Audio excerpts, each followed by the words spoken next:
So getting a federal job is already super complicated. It could be a huge pain. The hiring process takes forever. Then on top of that, you got all this crazy drama unfolding across government hiring this year. But lately, what we're seeing is some really confusing stuff on USAJobs.gov because right now, it's sending some strange messages. If you're searching for a federal job, you might have already seen this. If not, you'll eventually see it. So check this out. Everyone knows that federal resumes have been limited to 2 pages. It's not optional. You can't go over 2 pages. This is great news if you never made a federal resume before, because everyone who's already gone through the process of making their 4, 5, 6+ page resume, they had a lot of work to do. They had to go through there. They had to decide what to cut, what to keep. How are they going to slim it down to that 2-page format? So when you visit USAJobs.gov, you see this cute little yellow banner, and it says, agencies now only accept resumes up to 2 pages. Then you scroll down just a little bit under the clarification section, and it says the 2-page resume requirement does not apply to this occupational series. So what's that all about? Keep in mind that this specific job announcement here is for a job in the 0343 job series. It isn't anything unique. It's a standard job series for an admin job, an administrative job in the federal government. So this is basically copy and paste language from another job series. When you scroll down to required documents, there's a link. They want you to click on the link to complete your application. This is what pops up. It's basically a Word document with one sentence that says, I am a clinical applicant and my resume will be provided under other documents. So what's going on? They want you to have a longer than 2-page resume to apply to this job. But because of the change to USAJobs.gov recently, the system is only set up to accept a maximum of 2 pages. So they want you to upload the 1-pager with the 1 sentence to get around that requirement. Now, why more than 2 pages? I thought that was old news. Well, it appears that larger resumes are needed for certain government jobs. This was typically done in the past because the HR representative was never allowed to assume anything about your previous experience. So you had to clearly spell it out. It had to be on your resume. Have you done the function? If you are an office manager, have you ever used Microsoft Excel? You can't just assume somebody who's in an office manager position that they have access and they've used all of the standard Microsoft Office applications. You are not allowed to do that. And now it looks like we're getting into a situation, more of an environment where it's okay to assume. And for a job like this, which seems to be a clinical position, they want you to be more comprehensive, more thorough with your experience so they can clearly see that you have what they need to fill that job position.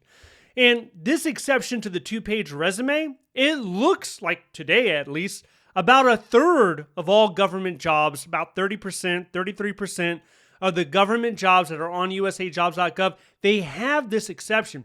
It's largely for medical professionals. So, the people in the 0600 job series. Also, social work and psychology. You'll see a lot of positions there. You will need a longer resume than the 2-page resume. Same thing with engineering jobs. There's a small chunk, I would say about 20% of the 0800 job series. This is because those jobs, they need people to demonstrate more experience, more details. Okay, another confusing thing that happened on USAJobs.gov is when it comes to remote work and telework. You know this idea. This is the idea of working at home. This has been attacked over and over again this year. There were large reports coming straight out of Congress showing federal workers in bathtubs. There was a guy in a bathtub during a Teams meeting. He was there soaking in bubbles. So how did they get that picture? Did they have cameras set up in his house? No. The federal worker decided it was a great idea to post it on social media. And this is a lot, not just this guy, there were a lot of federal workers, even corporate America, that thought it was a brilliant idea, seemingly bragging about working at home. Now you got to keep in mind there's a large segment of workers that do not have the ability because their job forces them to be at their workplace. Like a mechanic cannot work from home. So this is kind of just rubbing it in everyone's face. Like, look at me. I'm living the good life. I'm at home in my pajamas. So these day in a life videos turned out wasn't such a great idea, but they were still coming out. Anyway, so the understanding was as we're entering into President Trump's second term, that telework and remote work were going to be completely off the table. No agency would allow you to do it except for reasonable accommodations and a couple of exceptions here or there. But USAJobs.gov, where all the federal jobs are, it tells a different story. Right now, there are 22 100% remote work jobs being advertised. Why?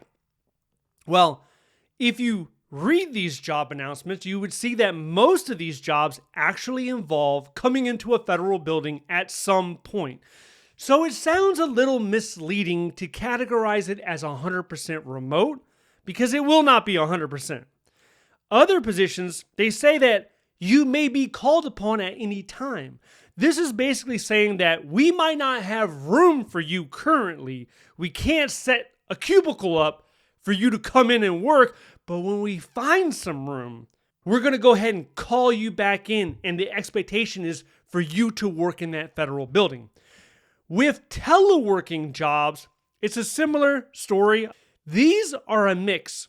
You got student internships here. Those have been decreasing, by the way. Then you got some other ones. They look like they're misclassified because you have a heavy equipment mechanic that has telework. That doesn't make any sense. Then you see some National Guard positions also listed as telework. I think most of these are mistakes. But there are still some agencies that allow telework when it comes to medical appointment, religious accommodation, which is a big one this year. Then, of course, you have inclement weather. If there's a blizzard, if there's a hurricane, if it's flooding, if something serious with the weather, they're going to try to use that telework. But you have to sign a situational telework agreement. If you do not sign it, then they're going to put you on leave, mandatory leave, because you didn't agree to it. A lot of people have many thoughts and feelings when it comes to the situational telework agreement. They feel that it's only appropriate that they work at home if the agency wants to, but to heck with what the employee wants. So many people didn't want to sign it. Whatever. I mean, it's your decision whether you want to sign it or not. Then there's other reasons, right? So this may or may not make it into the time card. Time card business is really serious. So you don't want to really play around with that. Is everybody doing the right thing right now? No, they're not. But you want to be careful with that because people have been terminated for falsifying time cards. I'm not saying that you're doing it. I know that people have been taking telework and maybe the upper echelon of leadership is not directly aware of it. So do with that what you will. Anyway, in addition to all of this, we need to talk about federal agencies. There's hundreds of them, but they're not equal. Some are hated, some are loved. You might want to know where they stand before you start applying. If you're interested in that, I want you to check out this video next.